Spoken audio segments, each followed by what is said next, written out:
Okay, right, so next in the topic is altitudes. So altitudes, if you look at the diagram at the top here, altitude basically is involving a triangle. If you draw a line from one of the vertices of a triangle, okay, so from point A for example, across to the opposite side, such that it cuts the opposite side at right angles, so it's perpendicular to the opposite side, then that is your altitude, okay? So our altitude in this case would be the line AD. Alright, so it's coming from the point A to the opposite side and it crosses the opposite side at right angles, so it's perpendicular. So to work out the equation of an altitude, really what we're looking for is just this little process here in the box. You have to work out the gradient of the opposite side, which in this case would be BC. Then do mperp, which we did earlier on. That will give us the gradient of the altitude, which would give us the gradient in this case of this line AD. And then use our mperp, which is our perpendicular gradient obviously, and then use our equation y minus b equals mx minus a, and you need to use the vertex points. You have to use the point the altitude is actually starting from, which in this point in this triangle here would be A, to then work out the equation of the altitude. So it's kind of like a three-step process. You've got your gradient, perpendicular gradient, and then the equation of the line. Okay, so the best way for us to really understand it is just to do the example. So the first example is triangles get vertices A, B, C, find the equation of the altitude from A. Alright, so usually in the exam we'll give you a diagram. So the diagram helps to understand what we're trying to do, right? So the altitude, that's what we're trying to work out here, that's our altitude there. Okay, so find the equation of the altitude. And you've got the 3 points, so A, B, C. Right, so the first thing you want to do is work out the gradient of the opposite side. So the altitude is coming from the point A to this opposite side here, which is BC. So you want to work out the gradient of BC first. So BC, looking at these 2 points here, so x1, y1, x2, y2, and I'm going to then do the gradient of BC. So it's y2 minus y1 over x2 minus x1. So it's going to be 0 take away 1 over negative 5 take away 3. Okay, right, so that's going to give me negative 1 over, and then negative 5 take away 3 is negative 8. Just make sure I've got that right, so yep, good. And then you've got a double negative, so it's negative 1 over negative 8, it's going to be positive 1/8. Okay, so the two negatives make a positive, so the first gradient is 1/8, so the gradient of that line is 1 over 8, and then to work out the gradient of the altitude, we then need to do mperp.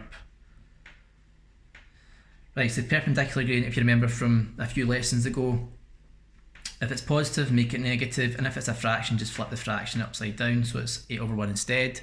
So it's negative 8 over 1, but 8 over 1 is just 8, so it's going to be negative 8. So that's the gradient we're now going to use. So that's the gradient of the altitude, so negative 8 is our perpendicular gradient. Okay, right, finally then we want to go into this last part here, which is use the vertex point and mperp to find the equation using y minus b. Right, so y minus b equals mx minus a. Right, very careful, we have to use the point A because A is the actual point which lies on the altitude. B and C don't actually lie on the altitude, it's got to be the vertex points. Wherever the altitude is coming from, that's the point that we use. So I need to use, in this case, 2, negative 4. Okay, so using the point A, that's A, and that's B. And then let's substitute all that in. Okay, so we're going to have y take away B. B is negative, so we're going to have y subtract negative 4, so it'll become y plus 4 equals negative 8 bracket x take away 2. Alright, so substitute all the points in like that. Y plus 4 equals negative 8 bracket x minus 2, right, good. Right, y plus 4 equals negative 8x, double negative there is plus 16. And then bring the ax over to this side, probably best to rearrange this, so bring the ax over, y plus 8x equals 16 take away 4. So y plus 8x is equal to, and then 16 take away 4 is 12. So keep it in the form x, y, or yx number because that will be useful later on.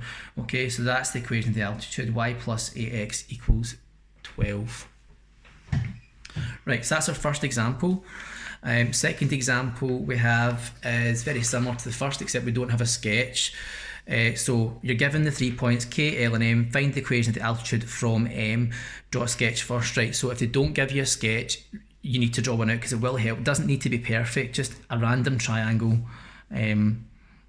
Just for you to visualise what you think is happening. So K, L and M, call the three vertices K, L and M. Alright, find the equation of the altitude from M. Right, so that means the altitude is starting from M. I'm not drawing that very well, okay, it doesn't need to be perfect. As it's going from the point M, so it's starting from M to the other side such that it cuts at right angles, okay, so it's a right angled triangle. Pretty bad diagram to be honest guys, but so it's going from M across the other side, it crosses the other side perpendicular, so you get right angle in there. Right, so that helps you to understand if it's coming from M, then you need to work out the gradient of KL first and then do M perp. Okay, so work out the equation of the gradient of KL, so MKL, so K and L are the first 2 points, right, so x1, y1, x2, y2, so MKL is equal to y2 minus y1 over x2 minus x1, okay, you'll see that. So we're going to have 10 take away 3 over, and then 3 take away 4. Let's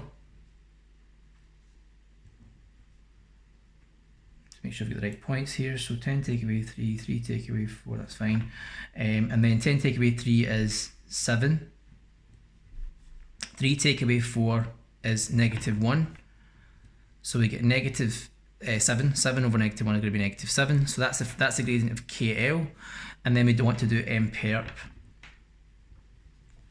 So the perpendicular gradient would be, if it's negative 7, it's going to be positive, and it'll be 1 over 7. Okay, so that would be our perpendicular gradient in that case, so get M perp.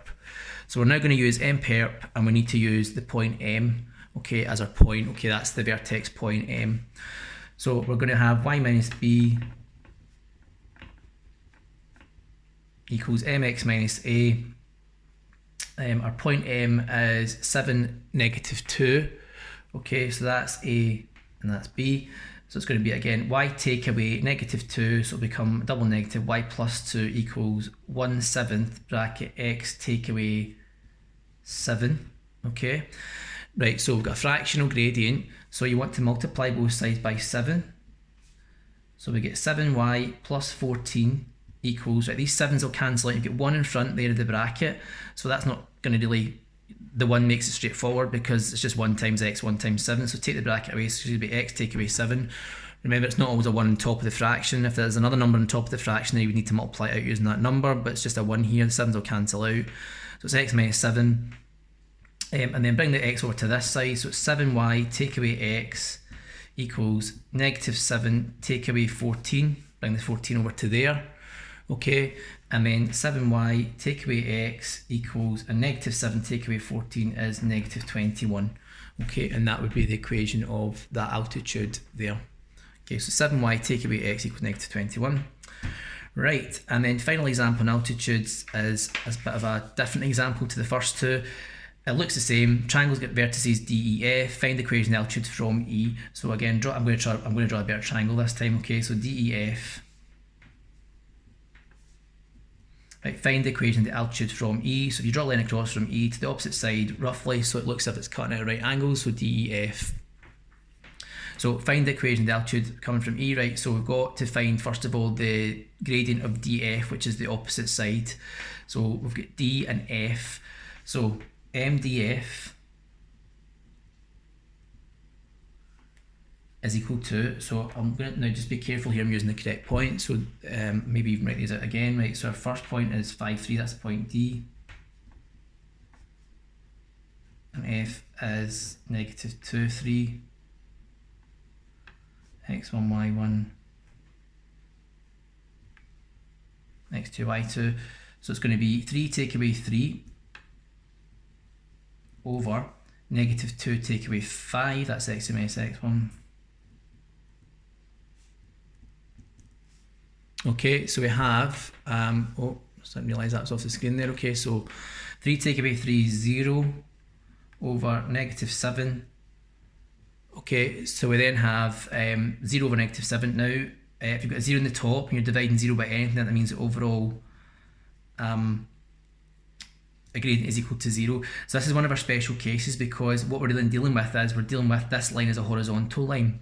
Now, it's a special case, but this has come up in the exam a few times. It goes back to what we did earlier on at the very start. We're then dealing with horizontal and vertical lines. So the gradient's equal to 0. So what that basically means is the altitude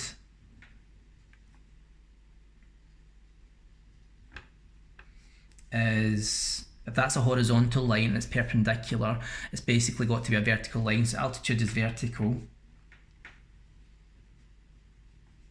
Alright, so we can't use y minus b equals mx minus a here. I mean, we could do that actually in this case, but we don't need to. If you're dealing with a vertical line, then you need to remember that the vertical line is of the form x equals. Alright, so every x coordinate on that line will have the same x coordinate. So if you then look at the point E, which is 2, 7, okay, E is actually the line on that line, and we know that the x coordinate of E is 2, so that means every point on that line must also have an x coordinate of 2, so that means the equation of the altitude is just the vertical line x equals 2. Alright, so if it's a vertical line, you're looking at the x coordinate, and the x coordinate must be the same for every point on that line. E lies in the line, so that means it's just x equals 2. We can't use our y minus b equals mx minus a process there. We probably could for that one, but we don't need to, because it's if it's a 0 gradient, it means it's a vertical gradient. That one's a wee bit trickier to get your head around, but it is something that has cropped up in the exam from time to time, so just bear that in mind, okay? So you can sometimes have to deal with horizontal and vertical lines when you're dealing with altitudes and other types of lines and triangles, which we're going to do next. Okay, so that's the end of altitudes.